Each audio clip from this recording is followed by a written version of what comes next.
As you may have seen all over recent real estate news, Zillow has completely halted its home buying and flipping process. In today's video, I'm going to talk a little bit about what happened and what this may mean for us and maybe even for you.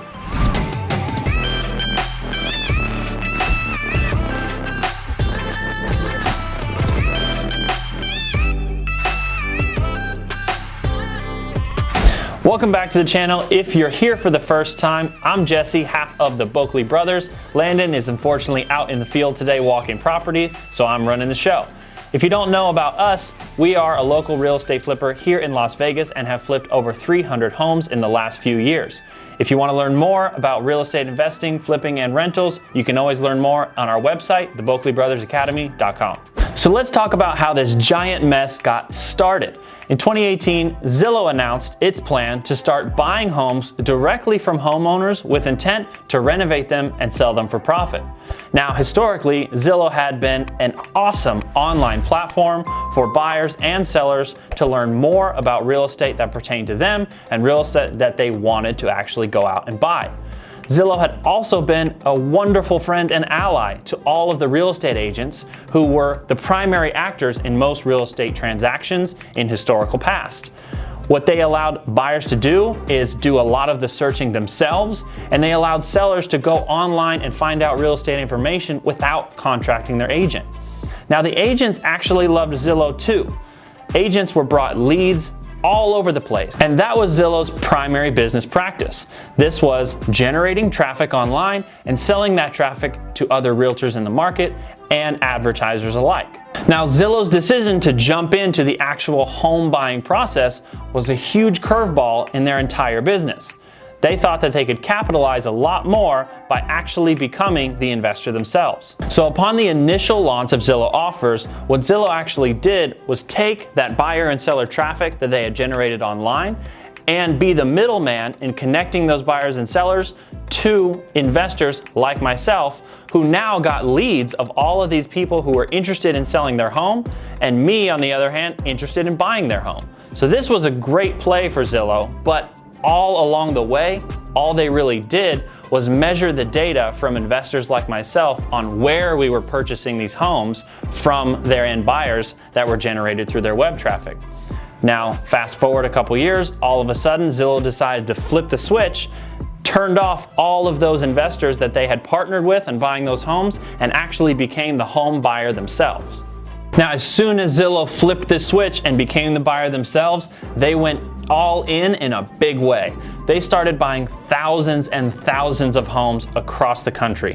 Attempting to buy, renovate, and flip these homes in multiple markets all over our country is a massive endeavor.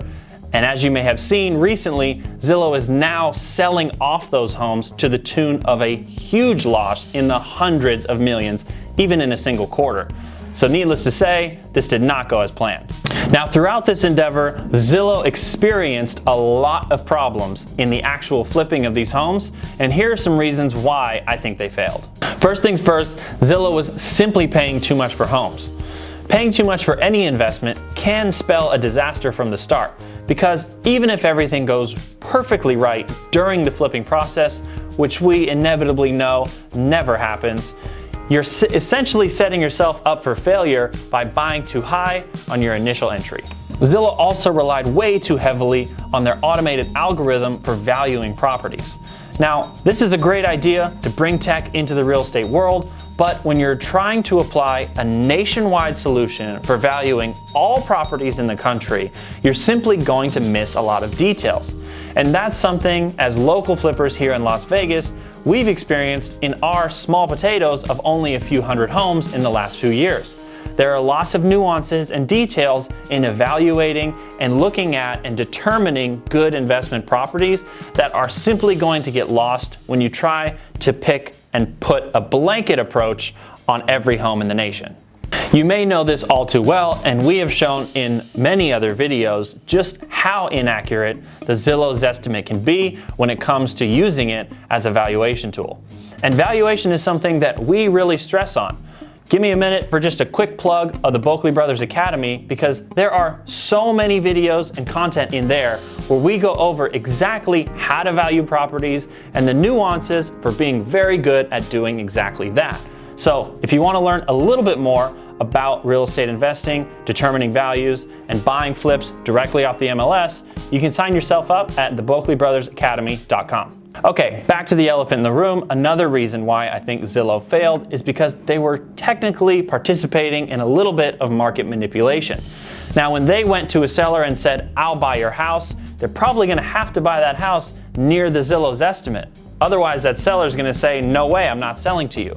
So by buying the house at the Zillow's estimate, the big discrepancy lies in what the actual seller took home as far as the money that they get from their sale. Let's say Zillow bought a house at $300 because the estimate was at $300.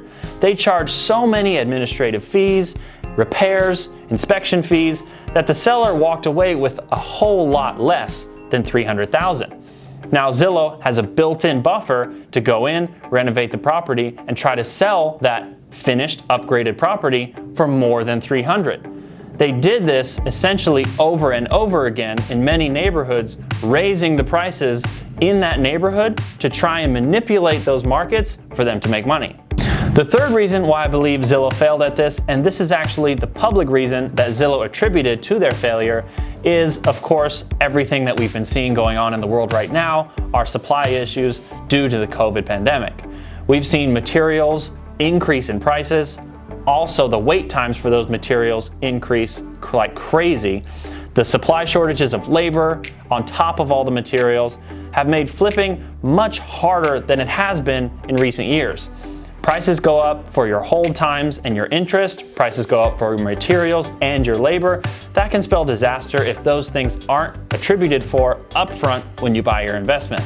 So Zillow has claimed that all of these supply chain issues were the main cause of their failure in flipping homes. So the big question is, when a giant like Zillow exits the market of buying and flipping homes, what does that mean for other local flippers like Landon and myself? Obviously, Zillow created a big stink in the real estate flipping world when they decided to get in, but now that they're out, could there be other benefits for flippers like myself? Now that a giant like Zillow has exited the market in purchasing homes, there are thousands of homes that will not be purchased by Zillow. What's going to happen with those? Will those homes simply sit on the market, which could raise inventory, and when inventory rises, prices usually stabilize or fall? That's what happens historically. In my opinion, I think that the buyer demand is so high that this will not happen. And in fact, it may create an opportunity for other investors to go after those homes and buy them at more manageable and sound prices.